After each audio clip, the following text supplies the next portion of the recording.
Hello नमस्कार आदाब सत श्री अकाल। मैं हूं आपका दोस्त आपका होस्ट शुभेंद्र सिंह चौहान। आप लोगों का स्वागत करता हूं इस सेशन के अंदर। दोस्तों आज हम लोग जो बात करने वाले हैं वो काफी ज्यादा महत्वपूर्ण है, क्योंकि हम लोग आज बात करने वाले हैं कि किस तरीके से पेट्रोल और डीजल के प्राइस भारत के अंदर घटने वाले हैं। हम लोग इसके अंदर बात करेंगे कि इंटरनेशनल कम्युनिटी का भारत के ऊपर क्या असर है जिसके कारण से पेट्रोल के दाम घट रहे हैं। साथ में हम लोग पेट्रोल के अंदर किस तरीके से टैक्स लगते हैं उसके ऊपर बात करेंगे। साथ में हम लोग बात करेंगे कि राज्य और केंद्र द्वारा जो टैक्स घटाए जा रहे हैं उसका असर क्या होने वाला है पेट्रोल डीजल पे, और इस पेट्रोल और डीजल के बढ़ रहे और घट रहे प्राइस के कारण क्या असर इकोनॉमी के ऊपर पड़ सकता है भारत की, इन सारी चीजों के ऊपर चर्चा करेंगे। तो दोस्तों ये सेशन काफी ज्यादा इंपॉर्टेंट होने वाला है। आप लोग रोज सुबह 8 बजे द हिंदू एनालिसिस की क्लास में मेरे साथ में जुड़ सकते हो। रोज सुबह 11:30 बजे पॉलिटी की क्लास में मेरे साथ में जुड़ सकते हो। SRC10 टेलीग्राम ग्रुप है और पाथफाइंडर टेलीग्राम ग्रुप है, यहाँ पर आपको क्लास की सारी अपडेट जो है वो अवेलेबल हो जाती है। तो चलिए दोस्तों इस सेशन को शुरू करते हैं। पर इस सेशन को शुरू करने से पहले हम लोग बात करते हैं कि यार ये क्रूड क्या है। क्रूड कुछ नहीं है, एक अनरिफाइंड पेट्रोलियम होता है। ठीक है, ये क्या होता है? एक अनरिफाइंड पेट्रोलियम है जिसको आप अगर बचपन में साइंस की किताब में देखोगे तो आप देखते होगे कि एक डिस्टिलेशन कॉलम होता है, अलग अलग तापमान पे इसको गर्म किया जाता है, इसके अंदर से पेट्रोलियम निकलता है, इसके अंदर से फिर डीजल निकलता है, इसी के अंदर से फिर आप देखते हो तो LPG वगैरह कई सारी गैसेस देखने को भी मिल जाती है। तो वो क्रूड होता है। क्रूड क्या है? क्रूड रॉ मटेरियल है पेट्रोलियम और डीजल का, और ये एक इंटरनेशनल ट्रेडेड कमोडिटी है। इंटरनेशनल ट्रेडेड कमोडिटी का मतलब क्या होता है कि क्रूड का प्राइस इंटरनेशनल मार्केट में सारे लोगों के लिए सेम रहता है। मतलब अगर इंटरनेशनल मार्केट में क्रूड का प्राइस 80 बैरल पर लीटर है, $80 पर बैरल है, तो सारे देशों के लिए $80 पर बैरल रहेगा, चाहे वो इंडिया हो, चाहे वो पाकिस्तान हो, चाहे वो आतंकवादी संगठन ही क्यों ना खरीद रहा। इंटरनेशनल मार्केट में उसके अंदर सेम प्राइस लगता है क्रूड के अंदर। अब बात आती है भैया कि पेट्रोल और डीजल के प्राइस के बारे में बात कर रहे हैं हम लोग, तो सबसे पहले समझते हैं कि पेट्रोल और डीजल का प्राइस निर्धारित कैसे होता है भारत के अंदर। तो सीधी सी बात है कि अगर क्रूड जो है वो क्या है साहब, क्रूड रॉ मटेरियल है पेट्रोल और डीजल का। अगर क्रूड का प्राइस बढ़ेगा या घटेगा तो अपने आप क्या हो जाएगा, पेट्रोल का दाम बढ़ या घट जाएगा, क्योंककि ये क्या है, रॉ मटेरियल है। अब और क्या बात है साहब, बात यह है कि भारत के अंदर क्रूड होता नहीं है। भारत के अंदर 83% जो क्रूड है वो इंपोर्ट किया जाता है। अगर इंटरनेशनल मार्केट में क्रूड के अंदर थोड़ा भी ऊपर नीचे हुआ, डायरेक्टली उसका असर कहां पे पड़ेगा, भारत की इकोनॉमी पे, क्योंकि भारत जो है वो तेल इंटरनेशनल कम्युनिटी से मंगाता है। वो भारत के अंदर डोमेस्टिक क्रूड का प्रोडक्शन ज्यादा होता नहीं। क्रूड आया भारत के अंदर, इमेजिन करना सिचुएशन को, सप्लाई चेन समझना कि भैया पहले जो क्रूड है वो भारत ने बाहर से मंगाया है। अगर बाहर पैसे के अंदर ऊपर नीचे होगा तो उसकी वजह से देश के अंदर पेट्रोल डीजल के दाम में ऊपर नीचे होगा। क्रूड बाहर से देश में आ गया, तो क्रूड क्या है, अनरिफाइंड है। अभी उसको रिफाइन करना बाकी है। ये जो रिफाइनर करने का काम होता है वो कई सारी कंपनियां करती है, जैसे ONGC है, ऑयल एंड गैस कंपनीज जो है वो आपको देखने को मिलेगा कि ये रिफाइनिंग का काम करती हैं।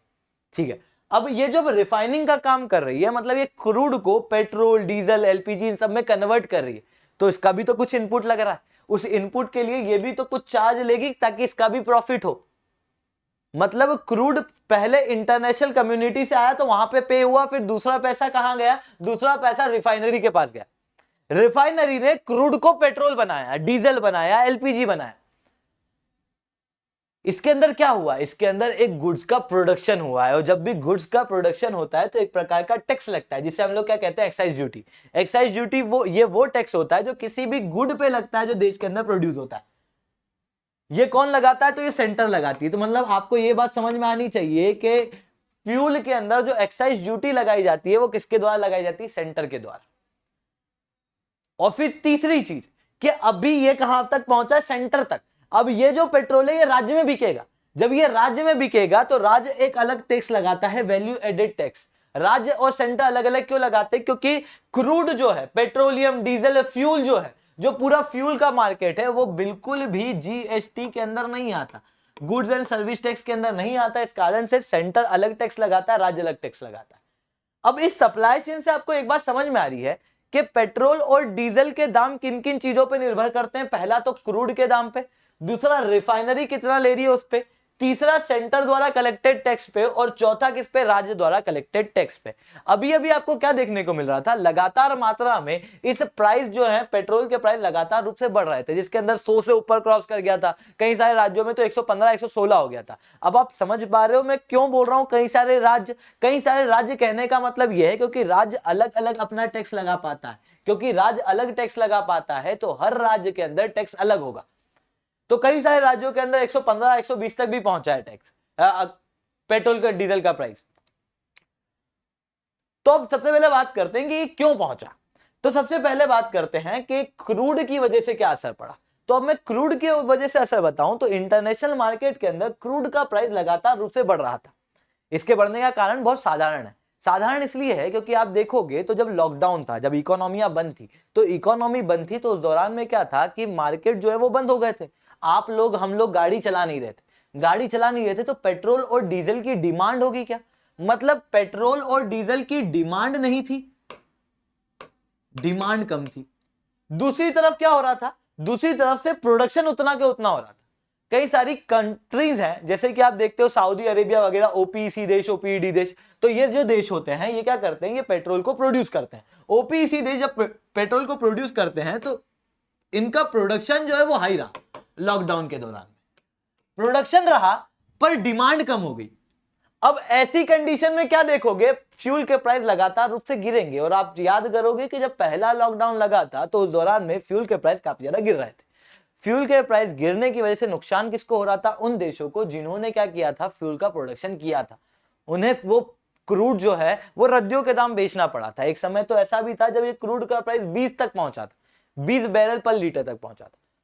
उसके बाद क्या हुआ, इकोनॉमी खुलने लगी। इकोनॉमी खुलने लगी तो इकोनॉमी के अंदर प्रोडक्शन हुआ, और प्रोडक्शन हुआ तो सब मशीनों को पेट्रोल, डीजल, इन सारी चीजों की जरूरत लगने लगी। इकोनॉमी खुलने लगी तो लोग इधर उधर चलने लगे तो पेट्रोल डीजल की जरूरत बढ़ने लगी, जिसके कारण से क्या हो गया साहब, अब डिमांड जो है वो बढ़ रही है। पर ये जो देश है उनका नुकसान हो गया था लॉकडाउन के दौरान। उन्होंने अपने नुकसान को कवर करने के लिए सोचा कि यार प्राइस बढ़ने चाहिए। और क्योंकि उस टाइम पे नुकसान किस वजह से हुआ था, क्योंकि प्रोडक्शन ज्यादा था, तो अब उन्होंने अपना प्रोडक्शन कम कर दिया, और प्रोडक्शन कम के कम ही रहा। मतलब डिमांड ज्यादा रही, सप्लाई कम हो गई।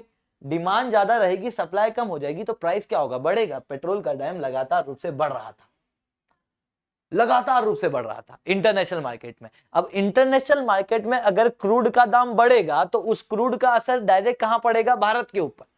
सही बात है, तो भारत के ऊपर उसका असर इस कारण से डायरेक्ट रूप में पड़ रहा था। आज के समय पे जब मैं ये वीडियो बना रहा हूं, जब 80.98 के आसपास क्रूड का प्राइस है, पर 80.98 ये रुपी पर लीटर में नहीं है, मतलब ये है, ये 80.98 डॉलर पर बैरल में।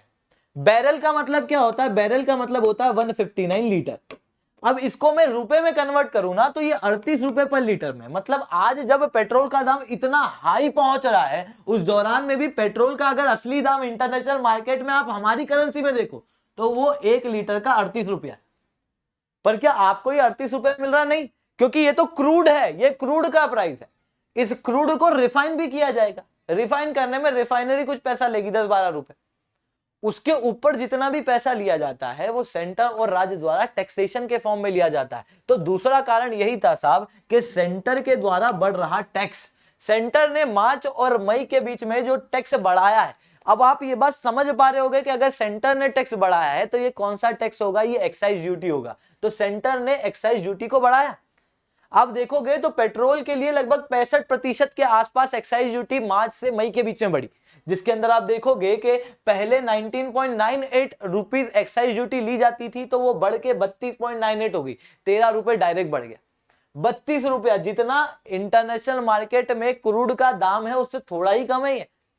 डीजल के ऊपर 79% तक आपको देखने को मिलेगा सेंटर का टैक्स बढ़ा। जो पहले 15.83 होता था वो अब 31.8 हो गया, लगभग 16 रुपए के आसपास सेंटर ने अपना टैक्सेशन जो है वो बढ़ा दिया था मार्च और मई के अंदर। मतलब पहला तो क्रूड का प्राइस बढ़ना, दूसरा सेंटर के द्वारा टैक्सेशन का बढ़ना, ये दोनों कारण थे पेट्रोलियम के प्राइस के बढ़ने के। तीसरा, राज्य के द्वारा कलेक्ट किया जा रहा वैट। आप देखोगे तो राज्य के अंदर अलग अलग प्रकार का टैक्सेस जो है वो कलेक्ट किया जाता था। वैट जो है वो हर राज्य अपना अलग रखता था, किसी का वो ज्यादा होता था तो उस राज्य के अंदर फ्यूल के प्राइस ज्यादा मिल जाते थे, और किस राज्य में वो कम होता था तो फ्यूल के प्राइस आपको कम देखने को मिल जाते थे। मतलब 3 महत्वपूर्ण कारण हम लोगों ने देखे जिसकी वजह से फ्यूल का प्राइस बढ़ रहा था। अब इस फ्यूल के प्राइस के बढ़ने की वजह से होता क्या है, मतलब काफी चीजों के प्राइस बढ़ते हैं, बाकी जब फ्यूल का प्राइस बढ़ता है तो इतनी समस्या क्यों आ जाती है? क्योंकि फ्यूल का प्राइस हमारी इकोनॉमी के अंदर एक बहुत इंपॉर्टेंट रोल प्ले करता है। क्या रोल प्ले करता है? तो आप एक बात खुद सोचो कि आपके जो जिस फोन में आप मेरे को देख रहे हो, जिस लैपटॉप, जिस कंप्यूटर, जिस डिवाइस में आप मेरे को देख रहे हो, वो डिवाइस क्या आपके शहर में बना है क्या? नहीं, वो कहीं और बना है। वो आपके शहर में कैसे लाया गया? ट्रांसपोर्टेशन के जरिए, किसी ट्रक वगैरह के जरिए। इवन आप अपने आसपास का जितना भी सामान है उन सबको देख लो, वो आपके शहर में नहीं बना हुआ, वो किसी और शहर से आया, वो ट्रक वगैरह किसी के जरिए आया है। अब अगर ट्रक से सामान किसी और शहर से आपके शहर में आता है, किससे आ रहा है? ट्रक से। ट्रक में क्या लग रहा है? पेट्रोल, डीजल, यही चीजें लग रही हैं। अगर पेट्रोल डीजल के दाम बढ़ेंगे तो उस ट्रक के ट्रांसपोर्टेशन के दाम बढ़ेंगे, तो आप जिन सामान को अभी तक देख रहे थे उनके दाम अपने आप बढ़ जाएंगे। मतलब देश के अंदर महंगाई अपने आप बढ़ जाएगी। और महंगाई कब बढ़ी था? ये उस समय बढ़ी जब इकोनॉमी रिवाइव कर रही थी अपने आप को। तो बात क्या थी साहब? बात कुछ ऐसी थी कि देखो, एक केस होता है। केस ये होता है कि एक होती है reserve bank of India, RBI. RBI का काम होता है मार्केट के अंदर कितना पैसा जाना है, कितना नहीं जाना, यानी कि मॉनेटरी पॉलिसी को रेगुलेट करना, उसको चलाने का काम आरबीआई करती है। इससे होता क्या है, समझने की कोशिश करना कि आज आप समझो कि मार्केट के अंदर अगर लोन के रेट सस्ते कर दिए जाए, लोन के रेट सस्ते कर दिए जाए, मतलब क्या? मतलब जो पहले लोन का रेट अगर 8% पे होता था, इंटरेस्ट रेट, ब्याज दर, वो कम करके 6% के आसपास कर दिया जाए, तो अधिकतर लोग लोन ज्यादा लेंगे। क्यों ज्यादा लेंगे? क्योंकि सबको लोन की जरूरत रहती है। क्यों रहती है? क्योंकि इस दुनिया में जितना भी बिजनेस होता है, कोई भी व्यापारी बिजनेस अपनी जेब से नहीं करता, वो किसी और की जेब से करता है, वो लोन लेके करता है। तो जब लोन घटेगा, लोन का रेट घटेगा, तो लोग नंबर ऑफ लोन जो है वो ज्यादा लेंगे। लोग लोन ज्यादा ले रहे, मतलब पैसा किसके पास है? लोगों के पास है। और लोग कहां है? मार्केट में। मतलब मार्केट में पैसा क्या हो जाएगा? बढ़ जाएगा। मार्केट में मनी जो है वो बढ़ जाएगी। अब जब भी मार्केट में मनी बढ़ती है, इस बात को समझना कि मार्केट में मनी बढ़ रहा है, इसकी वजह से क्या होगा? आप खुद सोचो कि आपके पास अगर पैसे आ जाएंगे तो आप क्या करोगे? आप उसको घर में रख के रखोगे, कमरे में सजा दोगे क्या? नहीं, उसकी वजह से आप डिमांड क्रिएट करोगे, आप प्रोडक्शन करवाओगे। मतलब आपके पास जब पैसा आता है तो आप भले ही मान लो आप घर बनवा रहे हो, तो आप घर बनवा रहे हो तो आप सीमेंट की फैक्ट्री अलग चलवा रहे हो, आप ईंट अलग चला रहे हो, आपका सरिया अलग बन रहा है, ये सब कुछ हो रहा है। मतलब आपके पैसे लेने की वजह से मार्केट में जितना ज्यादा पैसा आएगा उतना ही ज्यादा प्रोडक्शन होगा। मतलब यहां पर प्रोडक्शन बढ़ेगा। प्रोडक्शन के बढ़ने की वजह से क्या होता है साहब? जीडीपी बढ़ती है। Oh my God! मतलब क्या होता है? मतलब यह होता है कि जितना लोन का दर, ब्याज दर कम होता है उतना ही जीडीपी बढ़ जाता है। पर इस जीडीपी के बढ़ने के कारण दूसरी चीज और हो जाती है, महंगाई बढ़ जाती है। क्या बढ़ जाती है? महंगाई। कैसे बढ़ जाती है? मार्केट में पैसा बढ़ गया है। इस पॉइंट को समझो कि मार्केट में पैसा बढ़ गया, पर मार्केट में कमोडिटी उतनी की उतनी है। मतलब पहले जो मार्केट था उसके अंदर पैसा, उसके अंदर 1 रुपया था मान लो, और 1 रुपए के साथ में एक आम पूरे मार्केट में था, तो 1 रुपए का एक आम मिलता था। अभी क्या हो गया? मार्केट में मनी बढ़ गई है, ज्यादा पैसा चला गया, तो 2 रुपए चले गए, पर आम तो एक ही है। तो अब वो आम कितने का बिकेगा? 2 रुपए का बिकेगा। पहले जो आम 1 रुपए का बिक रहा था वो 2 रुपए का बिका। मतलब महंगाई बढ़ गई। मतलब कि ब्याज के दर कम करने की वजह से जीडीपी बढ़ती है, तो दूसरी तरफ महंगाई भी बढ़ती है। अब बात समझ में क्या नहीं आ रही थी? बात समझ में ये नहीं आ रही थी आरबीआई को कि कंट्रोल किसको करे, महंगाई को कि जीडीपी? ये हमेशा एक कंसर्न का इशू रहता है, क्योंकि अभी अभी इकोनॉमी लॉकडाउन से गई थी। जब इकोनॉमी अभी अभी लॉकडाउन से गई थी तो इसके अंदर प्रॉब्लम क्या हो रही थी? इसके अंदर प्रॉब्लम ये हो रही थी कि जीडीपी बहुत डाउन थी। जीडीपी डाउन थी तो जीडीपी को बढ़ाना था। जीडीपी को बढ़ाने के लिए ब्याज दर को कम करना था, पर ब्याज दर के कम करने के साथ में महंगाई बढ़ जा रही थी। तो आरबीआई को समझ नहीं आता कि महंगाई कंट्रोल करे कि जीडीपी। तो आरबीआई का कहना यह पड़ रहा था कि हम लोग जीडीपी को बढ़ाने की कोशिश करते हैं, साथ में सरकार क्या करे, सरकार जो पेट्रोल और डीजल के प्राइस है वो कम कर दे। पेट्रोल और डीजल के प्राइस अगर कम होंगे तो महंगाई अपने आप कम हो जाएगी। क्यों? क्योंकि ट्रांसपोर्टेशन के कॉस्ट कम हो गई। बात समझे? आरबीआई कई समय से ये बात कह रही थी, पर अभी तक सेंटर जो है वो ये चीज कर नहीं रहा, जिसके कारण से कोविड के दौरान में इकोनॉमिक ग्रोथ के ऊपर डायरेक्टली असर पड़ रहा था। But finally the step has come, जिसके अंदर आपको देखने को मिला कि पेट्रोल और डीजल के प्राइस अब कम होने वाले हैं। क्यों कम होने वाले हैं? क्योंकि सेंटर द्वारा एक्साइज ड्यूटी को कम कर दिया गया। सेंटर द्वारा जो लिए गए टैक्स होते हैं ना, एक्साइज ड्यूटी जो होती है, उसे कम किया जा रहा है, जिसके अंदर पेट्रोल को लगभग 5 रुपए के आसपास तक कम किया जाएगा। पेट्रोल 5 रुपए और डीजल 10 रुपए। पेट्रोल जो है वो 5 रुपए कम होगा और डीजल जो है वो कम 10 रुपए तक उसका टैक्स जो है वो कम किया जाएगा। पहली चीज। दूसरी चीज, मतलब ये जो सेंटर द्वारा टैक्स है वो भी कम हो रहा है, जिसके कारण से पेट्रोल और डीजल के प्राइस अब कम होंगे। साथ में दूसरी चीज है क्रूड ऑयल। क्रूड ऑयल की आप बात करोगे तो जरा ये ट्रेंड देखना, मैंने अभी अभी आपको ये ट्रेंड दिखाया था। इस ट्रेंड के अंदर देखना, ये ट्रेंड जो दिखा रहा है ये पेट्रोल और डीजल के टाइम लगातार रूप से बढ़े, फिर यहां पर घटने लगे। क्यों घटा? ये 3 रुपए क्यों, एकदम $3 पर बैरल से क्यों घटा? ये घटने का कारण ये है क्योंकि अभी अभी यूनाइटेड स्टेट्स के अंदर एक रिपोर्ट ने यह बताया है कि यूनाइटेड स्टेट्स ने अपना तेल का प्रोडक्शन बढ़ा दिया। क्योंकि यूएस के क्रूड ऑयल का प्रोडक्शन बढ़ा है तो इंटरनेशनल मार्केट में सप्लाई क्या हो गई है? बढ़ी है। सप्लाई के बढ़ने की वजह से प्राइस क्या होगा? कम होगा। मतलब कि सेंटर के टैक्स भी कम हो गए, इंटरनेशनल मार्केट में क्रूड ऑयल का प्राइस भी कम होगा, और तीसरी चीज क्या हो गई साहब? राज्यों के टैक्स। आप देखोगे तो सेंटर के देखा देखी में दिवाली के समय पे राज्यों ने भी अपने टैक्स कम कर दिए, और राज्य कोशिश कर रहे हैं कि 100 रुपए प्रति लीटर से टैक्स जो है, मतलब फ्यूल का प्राइस जो है वो कम आ जाए। आसाम, त्रिपुरा आप देखोगे कर्नाटका, गुजरात, जिन्होंने 7 रुपए तक टैक्स कम किया। अब राज्य ने टैक्स कम किया मतलब वैट कम हो गया। आप देखोगे उत्तर प्रदेश ने पेट्रोल के ऊपर 7 रुपए कम किया और डीजल के ऊपर 2 रुपए कम किया। एक्स्ट्रा एक्साइज ड्यूटी की वजह से पेट्रोल के ऊपर 5 रुपए कम होंगे और डीजल के ऊपर 10 रुपए कम होंगे, और वैट की वजह से ये और कम होगा।